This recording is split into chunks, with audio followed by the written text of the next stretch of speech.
জগজতি শুনা মাও দেৱহূতি এহি ধ্যান যিটো মুক্ত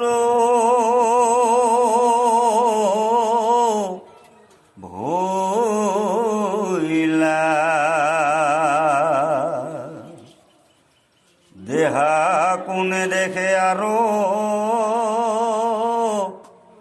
কিবা আখে কিবা নাই কিবা আসনতে বহি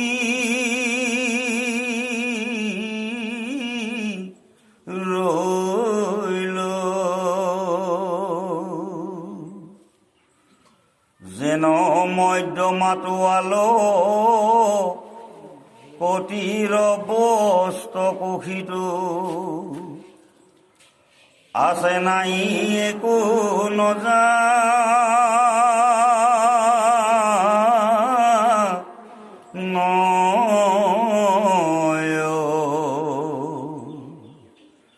যাবে পূৰ্ব কৰ্ম থাকে তাৱে প্ৰাণ ইন্দি হোমে দেহা পুনু নাখনুহি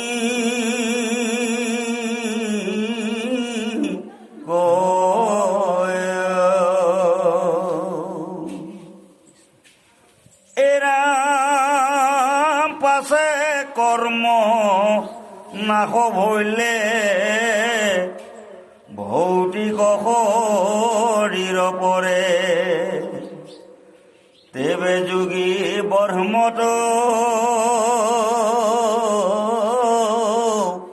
মিলয় এৰায়া সংসাৰ দুখ লোভে বমান্দৰ সুখ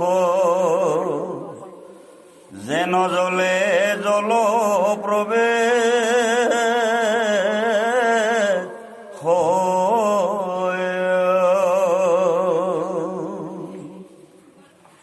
ইহি বুলি কি পাময়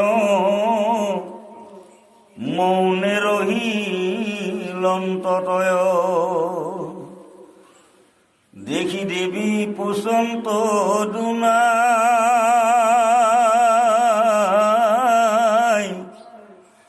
অয়াবে বাপ ভক্তি যুগ বিস্তাৰি কহিও মুক যেন মতে বুঝু অভি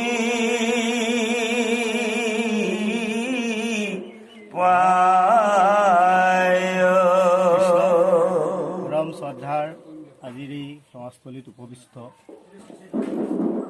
বাপ বান্ধৱ আই মাতৃ সমস্ত আপোনাৰ খবৰ বাক্যে আমি শিৰে ধৰি আজি মহাবৈকুণ্ঠৰ শ্ৰী ভাগৱত ভাগ শাস্ত্ৰভাগ ইয়াতেই আমাক দুষাৰ ক'বলৈ আপোনালোকে আজ্ঞা কৰিছে।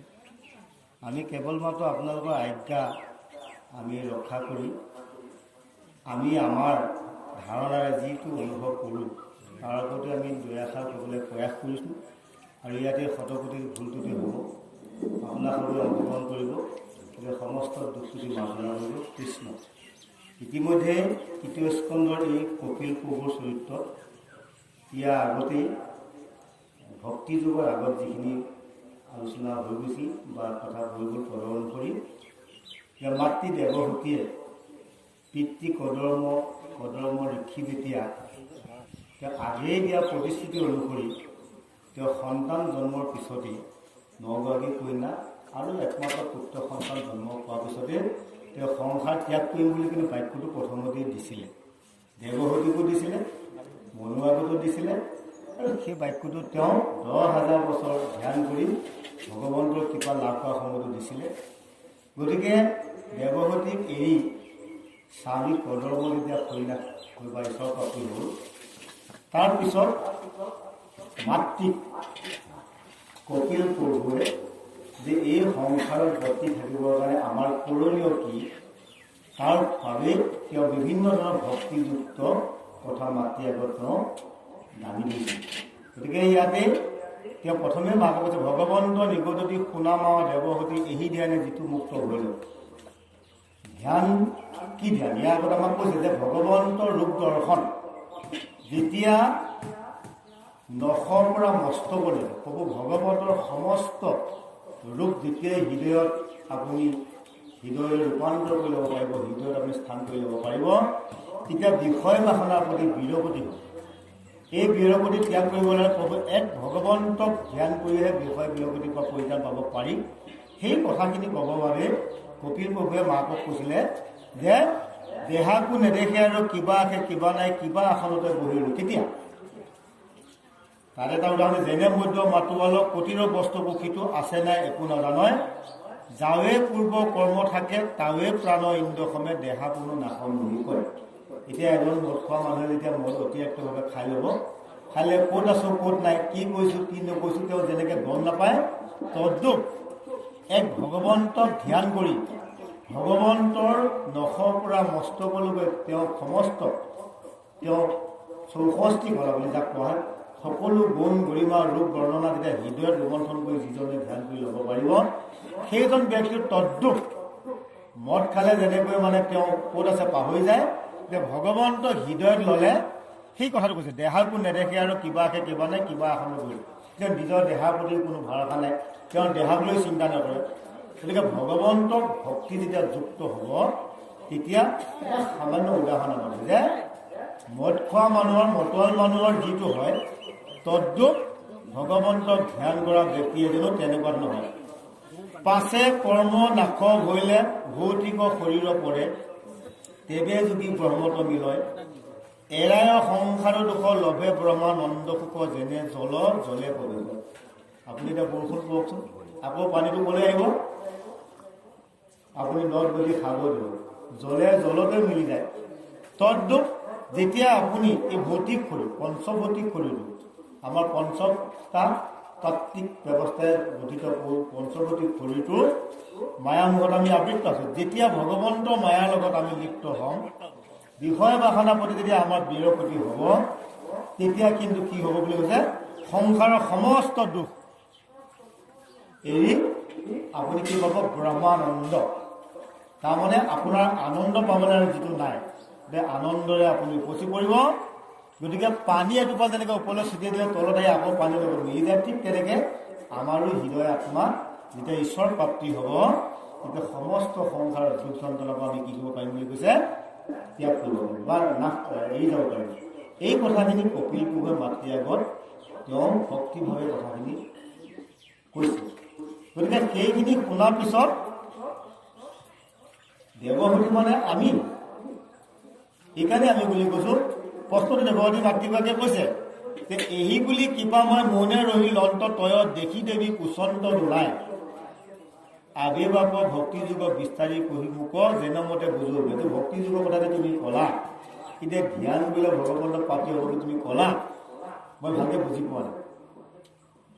তদ্ৰূপ আমি আমাক সৎ জ্ঞান যিমানেই নিদিয়ক, সুপথ যিমানেই নিদিয়ক, আপুনি মই কিন্তু আপোনাৰ মতে ব্যস্ত থাকোঁ, আমি নুবুজানো আমি নহয় জানো? গতিকে কপিল প্ৰভুকো মাতৃ হিচাপে তেওঁ কৈছে যে তুমি মোক ভালভাৱে বিস্তাৰিতভাৱে কোৱাচোন যে ভক্তি যুগ মানে কি, মই ইয়াক কি ধৰণেকৈ অনুভৱ কৰিব পাৰিম, বুজিব পাৰিম। গতিকে এই দেৱহতী আইগৰাকীয়ে এই ভক্তি কথাটো তেওঁ প্ৰশ্নটো কৰাৰ লগে লগে আমাৰ জীৱৰ তৰণৰ এটা ৰাস্তাও পালোঁ। তেওঁ প্ৰশ্নৰ জৰিয়তে আমি উপলব্ধি কৰিম যে ভক্তি প্ৰকৃততে কি, কাৰণ ভক্তিৰে ভগৱন্তক প্ৰাপ্তি বুলি কৈছে। গীতাত জ্ঞান আৰু কৰ্মতকৈ ভক্তি শ্ৰেষ্ঠ বুলি কিন্তু কৃষ্ণ অৰ্জুনৰ আগত বাৰে বাৰে কৈছে। অৰ্জুনে বাৰে বাৰে সুধিছিল যে সকলেতো ঋষিমুনিসকলে কৰ্মকে শ্ৰেষ্ঠ বুলি কয়, বহুতে জ্ঞানকে শ্ৰেষ্ঠ বুলি কয়, গতিকে ভক্তি কেনেকৈ শ্ৰেষ্ঠ? এতিয়া আমি যদি সহজভাৱে আপুনি মই এটা অনুধাৱন কৰোঁ, চাব আমি সহজভাৱে আমাৰ ধাৰণাটো ব্যক্ত কৰিছোঁ। যেতিয়া আপুনি এটা বিষয় বুজিব, যেতিয়া আপুনি এটা বিষয়ত জানিব যে এইটো ভাল আৰু বেয়া, যদি আপোনাৰ হৃদয়ত বিষয়টো এই কৰ্মটো কৰিলে ভাল হ'ব নে বেয়া হ'ব নিৰ্ণয়টো জাগৃত হয়, তেতিয়া বাকীখিনি কিন্তু নিজা নিজা হয়। আপুনি চাব কৰ্ম তেতিয়া শুদ্ধই হ'ব। আপোনাৰ হৃদয়ে যেতিয়া জাগিত হ'ল যে মই কৰিব বিচৰা কামটো শুদ্ধ বা অশুদ্ধ, যে অশুদ্ধ বুলি ভাৱনা আহিলে আপুনি কামটোলৈ নাযায়। তাৰমানে কি আপুনি কিন্তু এটা বেয়া কৰ্ম বা কিন্তু নিজে নিজে কিন্তু আপুনি ৰৈ গ'ল। অৰ্থাৎ ভাল বেয়া নিৰ্ণয় কৰাটোৱে হৈছে ভক্তি। ভক্তি হৃদয়ত যাৰ জাগিত হ'ব তেওঁ কৰ্মৰ শুদ্ধ হ'ব, তেওঁ জ্ঞান শুদ্ধ হ'ব। অৰ্থাৎ তেওঁ জ্ঞান প্ৰাপ্তি হ'ল যে মই কামটো কৰা অনুচিত, যে মোৰ এই কৰ্মৰ দ্বাৰা বহুতৰ ক্ষতি হ'ব, এইটো তেওঁ জ্ঞান বা বোধ উপজিলে।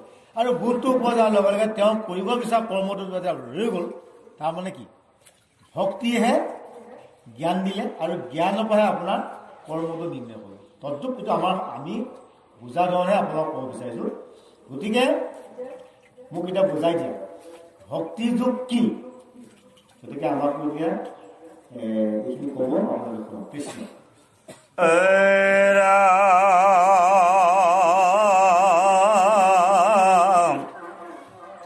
আৰু জীৱ সমস্তৰ অবিবিধ সংসাৰ যেন তাকো কৈও প্ৰপঞ্চী আমাত যাহাক জানিলে লোক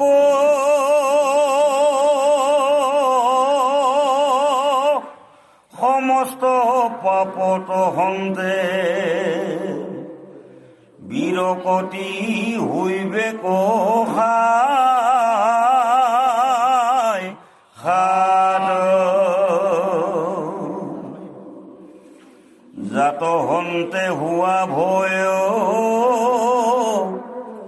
অলোকে পুণ্য আচৰয় হেন কাল ঈশ্বৰৰ গতি কহিও বিভাগীয়া যদি বাপ আছে দায়া মুখুনি মই থাকো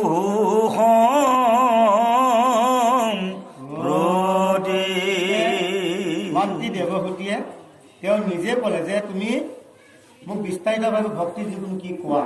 ইয়াৰ জৰিয়তে কি হ'ব বুলি ক'লে যে আৰু জীৱ সমস্তৰ বিধিৰ সংসাৰ যেন তাকো কওঁ প্ৰপঞ্চী আমাত যাহাক জানিলে লোক সমস্ত পাপত হন্তে বিৰকতি হৈ গ'ল। যে তুমি যিটো ভক্তি যুগৰ কথা ক'ব বিচাৰিছা এইটো আমাক ভালকৈ এইকাৰণে কোৱা যাতে যিটো কথা জানিলে সমস্ত লোকে যে পাপ কৰ্মৰ পৰা যাতে বিৰকতি পায়। গতিকে এই প্ৰশ্নটোৱে আমাকো এটা উত্তৰ দিছে যে পাপা কৰ্ম বুলি ক'লে আমি কি বুজি পাওঁ। এতিয়া বামসাগৰ চাব যে পাপা কৰ্ম মানে হ'ল বিধিৰ মানে বেদৰ বিহিত যিমানবোৰ কৰ্ম আছে তাকে পাপা কৰ্ম বুলি কিন্তু শাস্ত্ৰীয়সকলে কয়। যে বেদে আমাক যিটো কৰিব দিছে তাৰ বিপৰীত দিশত যদি আমি কৰ্মকাণ্ড কৰোঁ তেতিয়াহ'লে এইটো পাপ কৰ্ম বুলি কৈছে। যে পাপ কৰ্মৰ কিন্তু 3 প্ৰকাৰৰ আছে বুলি কৈছে। পাপ জীৱৰ হাতলৈ, কাৰণ ইয়াত কৈছে সমস্ত পাপত হন্তে বিৰকিত হৈ গৈ সাক্ষাৎ যে পাপ কিন্তু জীৱৰ বা আমাৰ নৰৰ 3টা প্ৰকাৰে কিন্তু মানে লিপ্ত হৈ গৈছে। এটা হৈছে শাৰীৰিকভাৱে আমাৰ পাপ হয়, এটা কৈছে আপোনাৰ এই কি বুলি কয় বাহ্যিকভাৱে বাচিক পাপ বুলি কয়, এটা কৈছে মানসিক পাপ। এতিয়া শাৰীৰিক পাপ মানে আমি শৰীৰ বল শক্তি প্ৰয়োগ কৰি আমি যিবোৰ নকৰিবলগীয়া কৰ্মত ৰত হওঁ তাৰ জৰিয়তে আমাৰ পাপ হয়। যেনে পৰক বস্তু চুৰ কৰিলোঁ, পৰক আমি কি বুলি কয় ডকাইত কৰিলোঁ, আমি পৰৰ বস্তু তুলি আনিলোঁ। এইটো হ'ল শৰীৰৰ বল প্ৰয়োগ কৰি আমি যিমান অপকৰ্ম কৰোঁ এইটো কৈছে শাৰীৰিক পাপা কৰ্ম। পাপ কিন্তু শাৰীৰিকভাৱে হয়। আমি এটা সৰু এটা ডাঙৰ এটা যদি হাত দিওঁ এইটো শৰীৰ বল প্ৰয়োগ কৰা বুজানে নাই যে এইটো পাপ বুলি কয় নকয়। গতিকে জ্যেষ্ঠজনক কনিষ্ঠজনে যদি আঘাত কৰে এইটো শাৰীৰিক পাপ। গতিকে আমিবিলাকে সাধাৰণতে শাৰীৰিক পাপতো কিন্তু লিপ্ত আমি হওঁ। গতিকে শৰীৰৰ বলবোৰ প্ৰয়োগ কৰি কৰা পাপটো শাৰীৰিক পাপ বুলি কয়। আৰু যেতিয়া আপুনি বাচিক পাপ মানে কি বচন, বাচিক পাপ মানে বচন, এইজন আহিবলৈ যদি এইটো কথা নক'লেহেঁতেন আজি আমাৰ কথাটো ভালেই আছিল নহয়। যে আপোনাৰ এটা বাক্যই যদি কাৰোবাৰ ক্ষতি কৰিছে, আপোনাৰ কুবাক্য এটা যদি আনে দুখ পাইছে, সেইটো কিন্তু আপোনাৰ পাপ হ'ব। গতিকে বাক্য ব্যৱহাৰ কৰোঁতে সংযত হ'ব লাগে। কৈছেনে কথাতে বতা পায়, কথাতে বতা খায়। গতিকে বাক্যটো এই বান প্ৰয়োগ কৰোঁতে সদায় কিন্তু সচেতন হ'ব লাগে। ইয়াৰ দ্বাৰা আমাৰ কিন্তু যথেষ্ট পাপ হয়। আপুনি ভাবিছে মই জিকি আহিলোঁ আজি, ইমান কথা ক'লোঁ যেতিয়া সি মোক পাত্তা পালে নেকি? আপুনি নিজেহে জিকিছে, কিন্তু আপোনাৰ বাক্যটোৱে বহুত মানুহে বহুত লোকে কিন্তু অন্তৰত আঘাত পাই গ'ল। গতিকে আপুনি যদি আনৰ আঘাত কৰা বাক্য প্ৰয়োগ কৰিছে, সেইটো কিন্তু আপোনাক কৈছে বাৰ্ষিক পাপ। আকৌ কৈছে আপোনাক মানসিক পাপ। মানসিক পাপ মানে কি? যিটো আপুনি জানে আপুনি অনিষ্ট কৰা যদি কিন্তু নাজানে, আপুনি ভাবি আছে মই তোক আজি ব্যৱস্থা এটা কৰিম। আপুনি জানিছে যে এইটো বস্তু যদি মই মিলাই দি তেওঁক খুৱাই দিব পাৰোঁ, তেওঁ কিন্তু ক্ষতি হ'ব, মৰিবই হওক বা কিবাই হওক। এই কথাটোতো আপুনি জানে।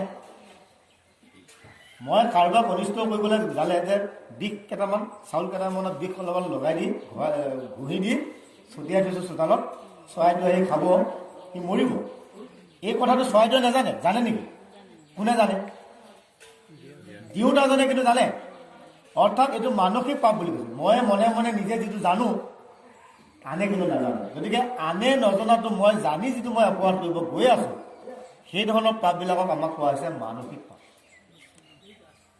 নহ'লে বাপল ভাবকচোন কথাটো। আপুনি মই নিজৰ স্বাৰ্থৰ কাৰণে জানি শুনি কিন্তু পৰৰ অন্যায় কৰিব আমি যিটো প্ৰয়াস কৰোঁ, এইটো কৈছে মানসিক। গতিকে আমাৰ নৰসকলৰো সেইকাৰণে 3 প্ৰকাৰৰ পাপ আছে।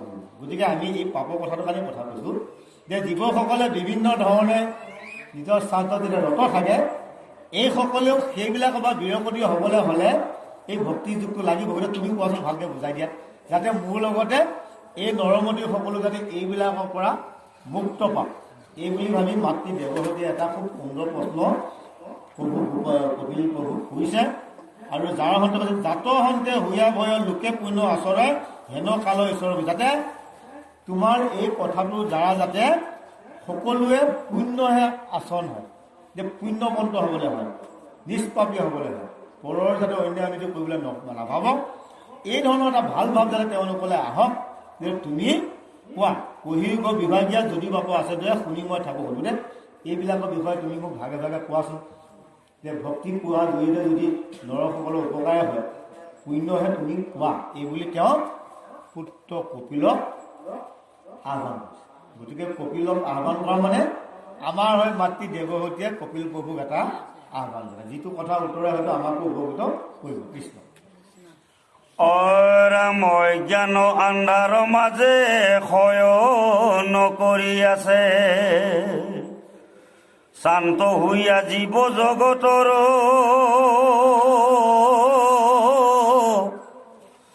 তা সম্ভাক কৰি দায়া উদয় ভৈলা তুমি যুগপন্থ প্ৰকাশ ভাস্কৰ।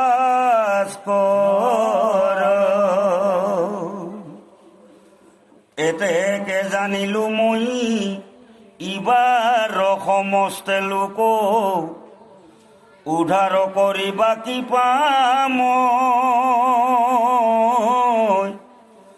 হৰি মোৰ মহাদৈন্য আছে অসংখ্যাত পুণ্য হেন প্ৰভু ভৈলাত্ৰ তেওঁ নিজে নিজে ধন্য মানিছে যে এনেকুৱা এজন পুত্ৰ মই পালোঁ, যে হৰি মোৰ মহাদৈন্য আছে অসংখ্যাত পুণ্য হেন প্ৰভু ভৈলাত্ৰ। যে পুত্ৰ কাক পালে? ভগৱন্ত পুত্ৰ ছিল। গতিকে মাতৃয়ে কৈছে যে হৰিয়ে মোক কৃপা কৰিলে, কি কাৰণে? অজ্ঞান আন্ধাৰৰ মাজে শয়ন কৰি আছে শান্ত হোৱা জীৱ জগত। জীৱবিলাকে অজ্ঞানতাতে, আমিবিলাক সকলোৱে অজ্ঞান আন্ধাৰেৰে আবৃত্ত ঠাইতে আনিছোঁ। আমাৰ মাজলৈ এতিয়া জ্ঞানৰ পোহৰ পোৱা নাই। সেইকাৰণে আমি যিমানবোৰ কৰ্ম কৰি আছোঁ, আমি অজ্ঞানী কৰ্মহে কৰিছোঁ। জ্ঞানযুক্ত কৰ্ম কৰিবলৈ আমাক মতিয়ে হোৱা নাই। সেইকাৰণে তেওঁ কৈছে যে অজ্ঞানৰ আন্ধাৰৰ মাজে শয়ন কৰি আছে শান্ত হোৱা জীৱ জগতৰ এসম্ভৱ কৰিদয়া উদয় ভৈলাহ তুমি যুগপন্থ কোৱা হয় যে তুমি ধন্য যে অজ্ঞানী নৰসকলে অজ্ঞান আন্ধাৰত আবৃত্ত থকা শুই থকা মানে আন্ধাৰে আগুৰি থকা বুলি। গতিকে এই জীৱ জগতক তুমি এটা সুপথ দিবৰ কাৰণে বেদপথ দিবৰ কাৰণে তুমি কি হ'লা মোৰ গৰ্ভত আহি জন্ম ল'লা। ময়ো নিজকে ধন্য মানিছোঁ। এতিয়া চাব যে কৈছে যে অবাধ্য পুত্ৰ দুৰাৰোগ্য সদীপ বুলি শাস্ত্ৰত কৈছে।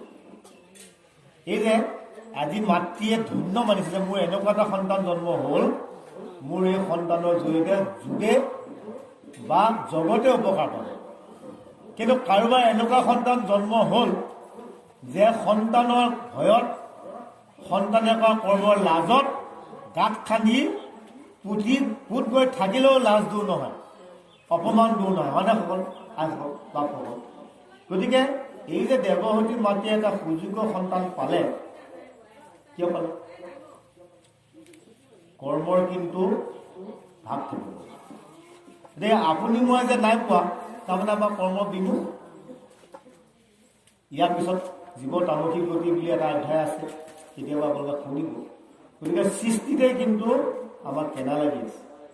গতিকে আমাৰ জীৱ এটা আমি এটা সতী সন্তান জন্ম দিছোঁ।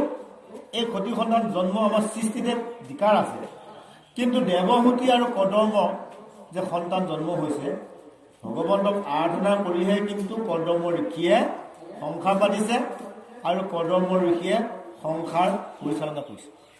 গতিকে কাৰ্য এটা সম্পাদন কৰোঁতে প্ৰথম কামটো আমাৰ কি হ'ব লাগে? অৰ্পণ। কাক অৰ্পণ কৰিব লাগে? প্ৰভু ভগৱন্ত। এতিয়া আমি কৰিছোঁ নেকি? চব মোৰে। গতিকে আপোনাৰ মোৰ কলিতে আমাৰ পাপ আছে। কলিতে আপুনি মই ঈশ্বৰক অৰ্চন কৰি ঈশ্বৰক বন্দনা কৰি কিন্তু আমি ক'বলৈ যোৱাটো অভ্যাসে আমাৰ নাই। সেইকাৰণে গুৰুজনে আমাক কি ক'লে যে ত্ৰিসন্ধ্যা আপুনি গুৰু বন্দনা কৰক। তাৰমানে কি? তাৰ দ্বাৰা সুবিধি উদয় হ'ব। এতিয়া আমাৰ সময়ে নাই। গতিকে আপোনাৰ মোৰ সতী সন্তান ভাল কেনেকৈ হ'ব? কিন্তু মাতৃ দেৱহতী ভগৱন্তৰ প্ৰতি থকা আকুল আহ্বানৰ কাৰণে কি কৈছে? তেওঁ নিজে কৈছে যে হৰিমূৰ মহাধন্য আছে অসংখ্যাত পুণ্য হেন প্ৰভু ভৈলাহাতন। গতিকে অসংখ্যাত পুণ্যৰ ফলতহে মই এইহেন তল এটা পাইছোঁ, যাৰ জৰিয়তে সমস্ত জীৱ জগত অন্ধাৰত আছে, আন্ধাৰৰ পৰা পোহৰ গতিলে যাবৰ কাৰণে তেওঁক কৃপা কৰিব বুলি তেওঁ নিজকে কথাটো কৈছে। কৃষ্ণ এৰা মইতে অবুলন্ত এহি মাতৃৰ সুন্দৰ বাণী শুনি প্ৰভু কপিল ঈশ্বৰ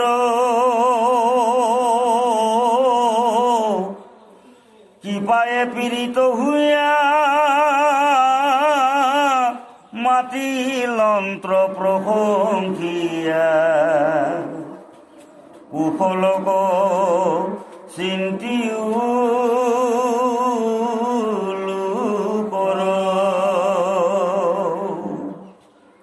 ভগৱন্ত নিগদতি ধন্য ধন্য মহামতী মনোৰঞ্জনী মোৰ মাও ভালত ভৈলমতী সংসাৰ তৰিলায়াতি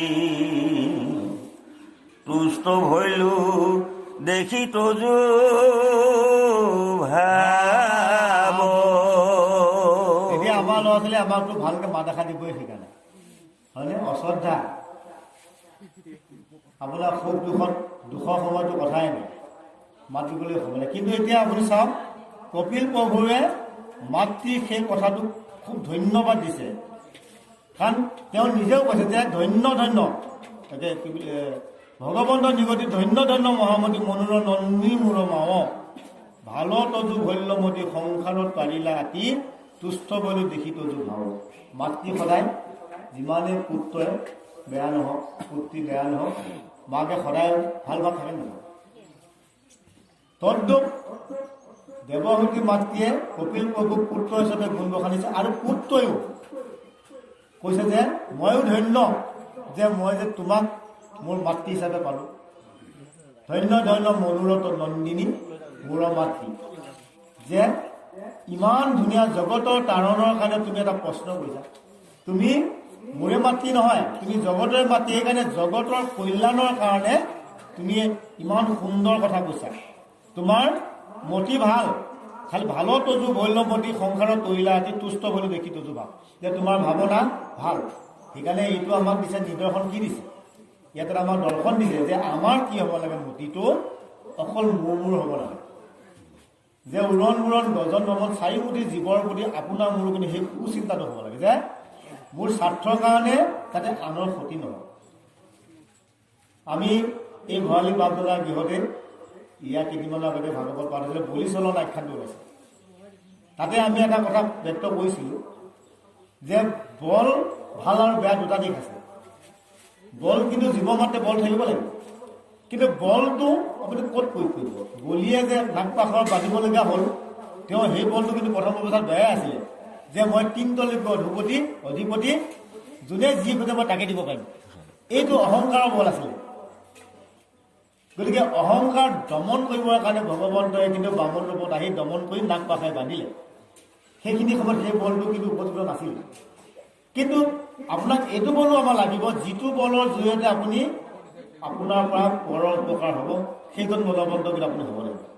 যেনে একেবাৰে তলত যদি আঁতৰত পৰাজনক আপুনি দাঙি আনিব পাৰে, তুলিব পাৰে, সেই বলটো আপোনাৰ প্ৰয়োজন আছে। অৰ্থাৎ পৰোপকাৰী বলটো আপোনাক কিন্তু লাগিব। এই যে আজি মাতৃগৰাকীয়ে প্ৰশ্নটো কৰিলে, এইটো জগতৰ তাৰণৰ প্ৰশ্ন, যে সমস্ত অজ্ঞান আন্ধাৰ আগুৰি থকা জীৱকুলৰ মুক্তিৰ কাৰণে তুমি কোৱা যে ভক্তি যোগনো কি, কি ধৰণৰ ভক্তি কৰিলে ভগৱন্তৰ প্ৰাপ্তি হ'ব, এইখিনি কথা তুমি বিস্তাৰিতভাৱে ক'ব লাগিব। কি কাৰণে? সমস্ত জীৱই কিন্তু ইয়াৰ পৰা মুক্তি পাব লাগিব। সেই প্ৰশ্নটোৰ কাৰণে তেওঁ ভাল পালে, যে মোৰ ধন্য মা, তুমি যে সমস্ত লোকৰ কাৰণেই তুমি যে এটা প্ৰশ্ন মোক কৈছা, গতিকে মোৰ মাতৃ ধন্য। তাৰমানে আপুনি মই নিজতকৈ পৰোপকাৰ চিন্তা কৰাটো সদায় প্ৰথম স্থান দিব লাগে। আপুনি খাই ল'বনে আগে অতিথিক দিব লাগে, তদ্দুপ। গতিকে পৰৰ মংগল কামনা কৰাটো আমাৰ কিন্তু ধৰ্ম। এতিয়া আমাৰ সেই ভাৱ নাহেই নহয়।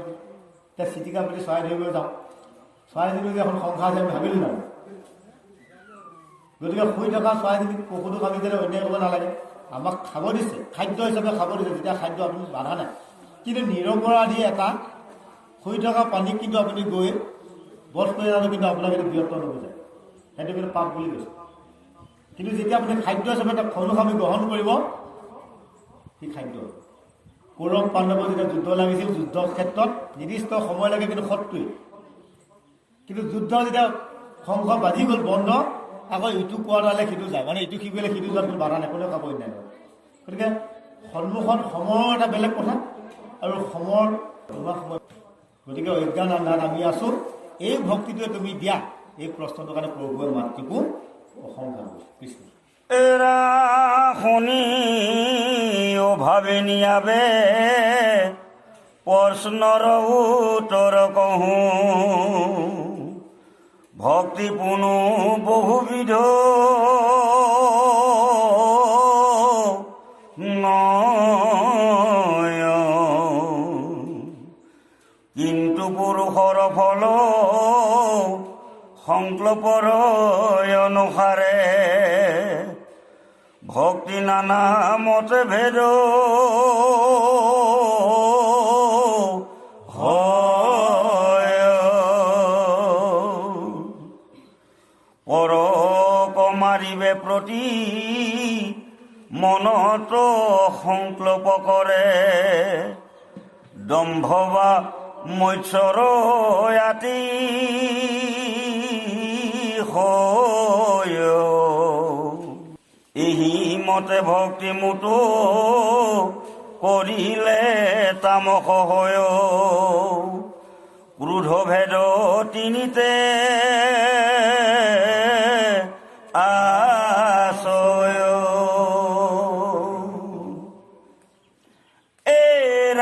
এৰাম বিষয়ত কৰি আশা, যশোবা ঐশ্বৰ্য চাৱে, প্ৰতিমাত মোহক প্ৰজয়, প্ৰকাৰ ইটো ৰাজস ভকতি মাত্ৰ তোজোৱাগে কহিলো নিশ্চয়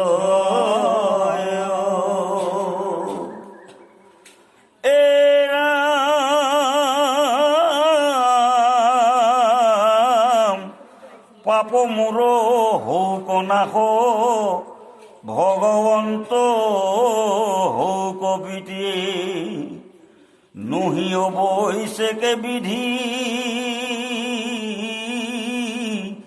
মানি ই তিনি প্রকার ভক্তি করিলে খাটিক বুলি নিশ্চয় মই কহিলো।